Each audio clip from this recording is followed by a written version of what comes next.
Okay, guys, I hope you have yourself a great holiday while we waited a week until an all-new episode of MLP came on. And with that said, let's talk about today's episode, which is literally called Bats.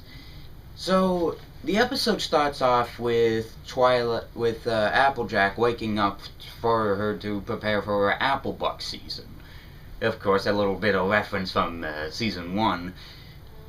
But as soon as she literally goes up to one of the trees to pick up some apples, next thing you know, those apples are picked dry.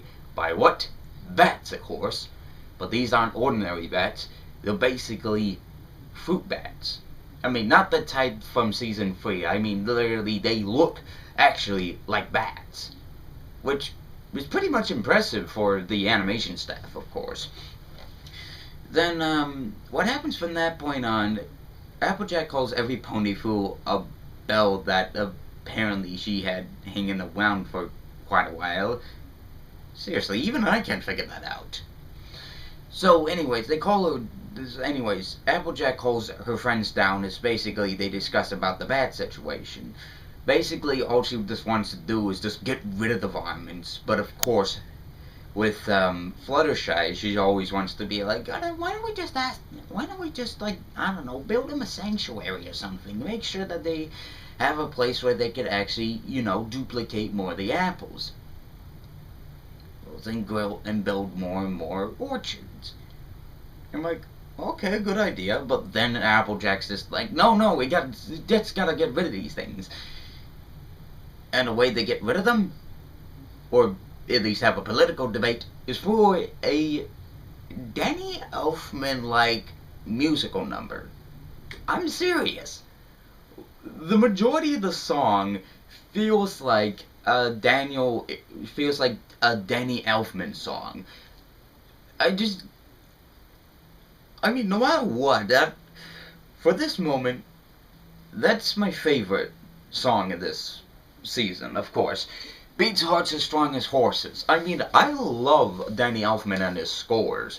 He definitely is a good one. I mean, especially since he did the musical numbers from The Nightmare Before Christmas and obviously the score from Batman.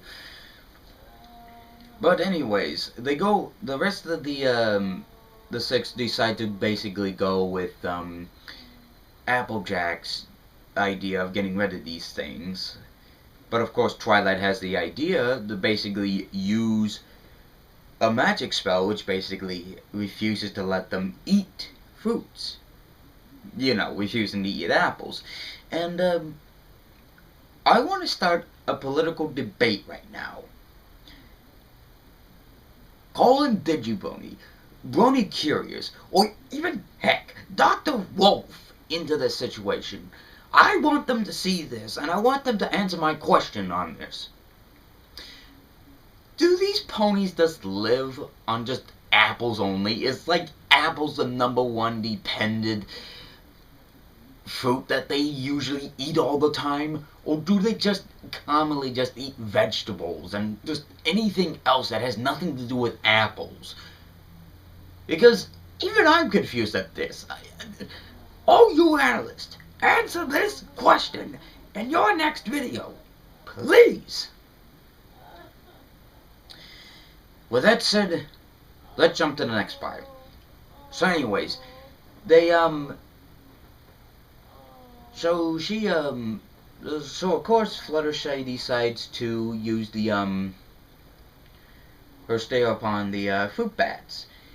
And it looks like the spell went perfectly fine. I mean, they rounded up the fruit bats into a big tree that's filled with barrels of apples. Fluttershy basically used her stale. Twilight used her magical powers, and now the fruit bats are no longer eating apples. Of course, when Applejack wakes up the next morning to, of course, do another apple buck, take 2, the apples apparently still have been eaten. And of course, this raises questions amongst them. And what they do is they decide to spend the night in, of course, the abandoned orchard that apparently we didn't know too much about, as we find out in a twist turn of events, Fluttershy turns into a bat. They've answered our prayers! We have officially gotten bat ponies in this episode. Well, at least one. I mean, just saying that alone, just as soon as I'm just waiting for the commercial break to happen and just mute the television so I don't have to listen to their stuff, I'm just like, I mean, that was seriously much of a twist there. I mean, it's interesting to know how... I mean, I would like a little bit more of information of how these things even work. I mean, seriously, even I was asking questions if they were even going to answer if this was... if they were going to figure it out. Well, anyways, after the break, they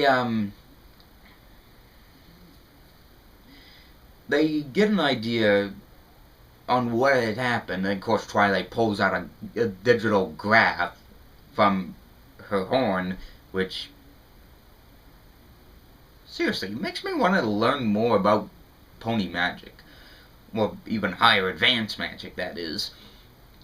Anyways, they all find out that what happened was they were using this there, Twilight was using her magical powers, and somehow the fruit bat powers went up to Fluttershy.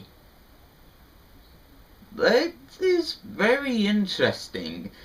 I don't even know how I would conclude that. I mean, how could a stare like Fluttershy's be somehow effective, especially against a magic spell? It just seems very weird. Anyways, they basically come up with a strategy to basically grab the biggest giant apple, which, when in the beginning they said that was supposed to be for the Appaloosa giant apple competition. I honestly forget what it is. Anyways, they grab the big gigantic apple. Applejack cuts a little hole in it so that basically just the smell of it can attract the little flutter bat. Yeah, just give her a name. Give her Flutterbat as her name. Anyway, she goes up against the, of course, the apple, gets caught by a bunch of mirrors because they realize that they look into her, she'll be a basically shocked as ever state, and then next thing you know, Twilight uses a magic spell and just turns Fluttershy back into the way she is. And of course, as being Fluttershy, she doesn't know this. She doesn't know what happened. She doesn't know where she is. But of course she didn't say it was a nightmare. Sort of like in the Return of Harmony Part 2. Anyways, they basically learn the lesson that they should have gone with Fluttershy's idea and not... I mean, no matter how many times that Fluttershy winds up appearing in an episode and most of the time something bad happens to her, they act like they always screw up. Sometimes I wish that... I mean, most people just find Fluttershy is just a throwaway character, just a person who just always seems to be learning the same lesson over and over. But with this situation, I think they literally should have gone with what Fluttershy said during that political debate song. But what can I say? It's MLP. What can you do about it?